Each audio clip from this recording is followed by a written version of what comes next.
Shalom, brothers and sisters. I just want to point something out to you that's very interesting, just quickly, and I'll make a lot of these as they crop up, and I'll dig deeper into them if time allows, because you know what, I might not be here post Saturday. There you go, I'm making the statement, because there are such high watch dates upon us with the eclipses coming and everything happening in the world, and seeing things that I didn't even think we'd be around to see. We are so out of here so soon, it's not even funny.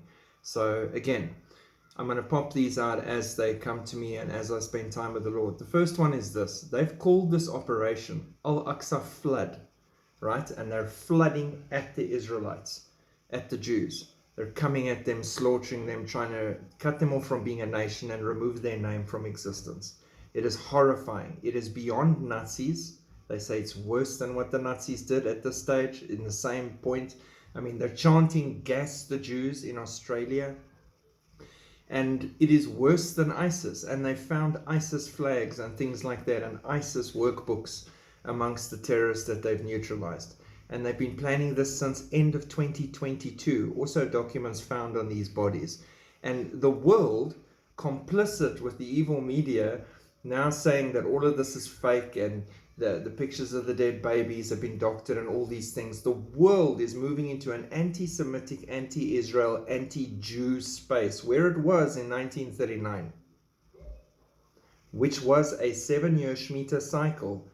And halfway through, they were gathering the Jews and trying to exterminate them in the final half. Adolf Hitler type of Antichrist, we can go into the blood moons, all those things. There are a lot of videos on those. I'm not going to touch on it. What I want to touch on here is the flood. They are specifying flood the whole time. Al-Aqsa flood, Al-Aqsa flood. And today, Friday the 13th, no coincidence that everyone must rise up against the Jews in Israel all over the world. This flood that's coming. I find it hilarious because God's never wrong in the Bible, and God's terminology and words are always right, and that's why I don't like all the newer versions and translations and trying to make the word palatable and into better languages, and you're changing everything to try and reach more people. Touch not the word of God. There's a reason he used the words he used and how he used them. There are 66 books that God made sure in the Bible. Stay out of the excess books. You want to read the excess books? Ask God if you can read them when we've gone up in the rapture. Stick with the 66. You want to tell me the 66 are not enough for you? But again, I'm going off topic here. The flood, right? Al-Aqsa flood. First few hours, the slaughter, the ongoing thing that's going on. So I want to jump to the sons of Korah, Numbers 16. Korah led a revolt against Moses, and he died, along with all his co-conspirators. They all died. The earth opened her mouth after God made it happen. God caused the earth to open her mouth and swallow him and all that appertained to them.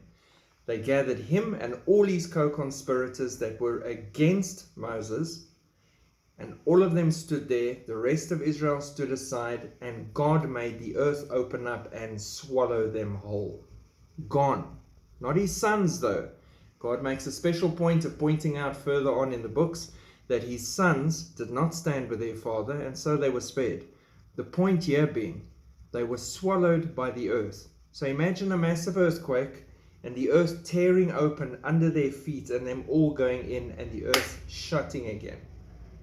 There's no 911 rescue here. God has executed judgment, and he has used the earth to do so. Now, you jump with me to Revelations. So the serpent, chapter 12, verse 15.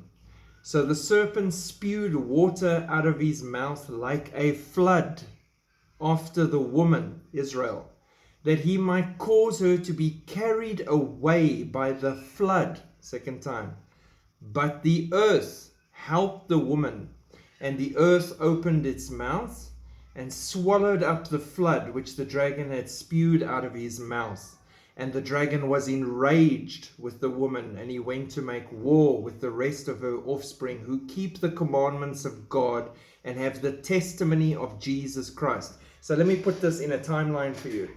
First 3.5 years of the tribulation, they're going to live in peace, unwalled cities, totally chill. Antichrist has made the best deal ever. They've rebuilt their temple, they've sacrificed the heifers, Everything is hunky-dory, wonderful. Halfway through, their supposed Messiah turns on them, and he sets out to destroy Israel once and for all. He commits the abomination of desolation. The Bible has told them in the Old Testament to not even stick around and grab things from their homes, but to flee. And, you know, it's not going to be great for women with babies and everything. They must just get out of the city immediately or they'll be slaughtered. And they flee. And it tells you where they flee to. I'm not going to get into all that because it's going to become a really long video. We can do that another time. And while they're fleeing, he spews a flood after them so that they may be swallowed up by it. Now, what I am suggesting is this. He is sending his Islamic army after them with his mouth in a jihad to once and for all wipe out Israel and the Jews. Like a flood, like Al-Aqsa flood. This is a preview of their terminology and language that they use when they do these kind of things. They will come like a flood with his authority after Israel. And as in the days when they left Egypt and the Egyptians came after them and God made the ocean, sort that little problem out permanently. The same way as he dealt with Korah and the people that rose up against Moses, he will cause an earthquake, the earth will open its mouth, and that whole flood army will go in there and it will close. And then the dragon will be enraged because he knows that God's protection rests on this remnant and he can't wipe them out. So he will do the next best thing. He goes to make war. He leaves them alone because they're protected. And he goes to make war with the rest of her offspring. Whether you like it or not, we're her offspring. We're grafted in. We come from there. Those who keep the commandments of God and have the testimony of who? Jesus Christ, Yeshua HaMashiach. Tribulation saints, your brothers, your sisters, your fathers, your mothers, your uncles, your friends, those you've been ministering to that are not listening to you, that turn to Jesus Christ after the rapture. That is who he's going for here. Those who are lukewarm and sitting in churches and don't have a relationship with Jesus Christ and haven't actually walked with him and received him into their lives, them. He's going after them here. That same flood is Islamic, in my opinion, as it is now. Think about it. God bless.